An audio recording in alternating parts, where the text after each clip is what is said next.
In a previous video, we created this January cohort, and in this video, we're going to show you how to manage these custom shortcodes that we have available in the plugin. And these allow you to show certain content and dates to members of this cohort.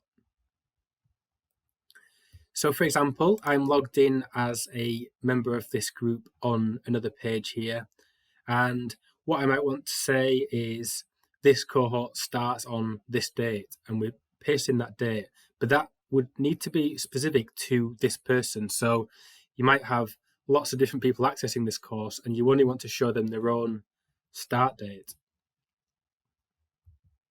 So to do this, we have these shortcodes here. And if you're not familiar, shortcodes are these things that start and end with square brackets, and you can paste them into various LearnDash posts and pages and things like that, and they carry out certain bits of functionality. And if you're familiar with LearnDash, LearnDash has quite a few of these, and lots of plugins do. So what we want to do is show the cohort start date using this top one. And to do this, we can copy this to the clipboard by clicking this button here. And what I'm going to do is, for this learner, add a line here saying your course starts on this date. So to do that, I'm just going to edit the page. So I'm going to edit the course here by going to the courses, Healthy Eating for a Healthy Life. And you'll see that I just have the normal page editor here with course description and then some placeholder text here. And you'll see that that's reflected here on this page when I'm logged in as this learner. I'm going to edit this, and on a line beneath here, I'm just going to say your course starts on, and then I'm going to paste that shortcode here. So what this will do is say your course starts on, and then for anyone who's in a cohort, it will only show what their own start date is. So everyone, depending on what cohort they're in, would see a different date there. So if I click update now, switch back to this page as the learner, I can now refresh it and I can see your course starts on and then the date.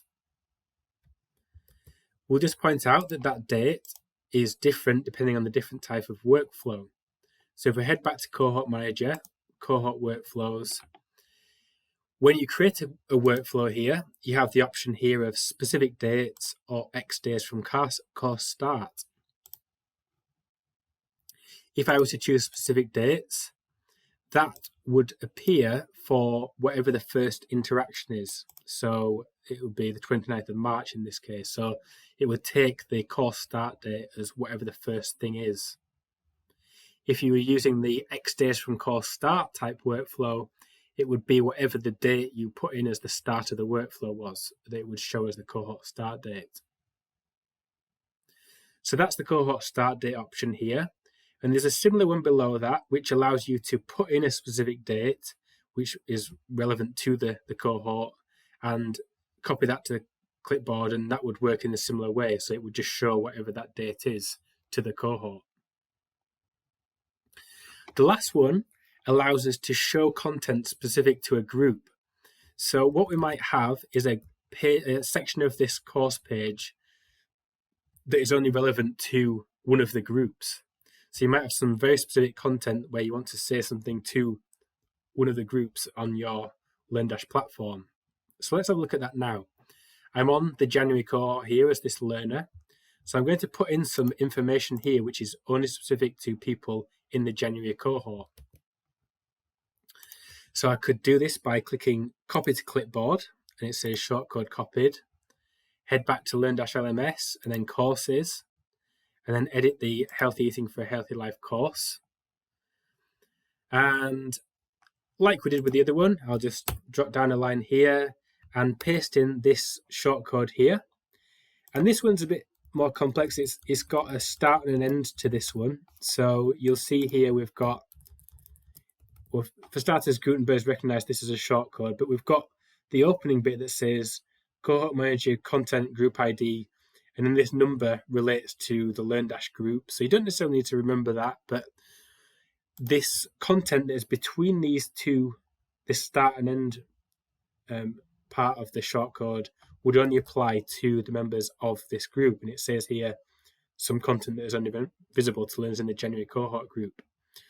I'm going to delete that bit, and maybe because it's January, say Happy New Year, good luck with your course. And we'll click update. And now we have that shortcode, and the content within that would only appear to the members of the January cohort. And none of the other cohorts would see this bit of information. So because I'm in this January cohort and refresh it, the page, I would see that line of text here saying Happy New Year, good luck with your course. But if I was in the February cohort or the March cohort, I would not see that line. But if you wanted to create one for that group, you would head into their workflow, copy their code, your shortcode for that, and you can do a different bit of text for any of your workflows. So you can display lots of different bits of content for different cohorts on your platform.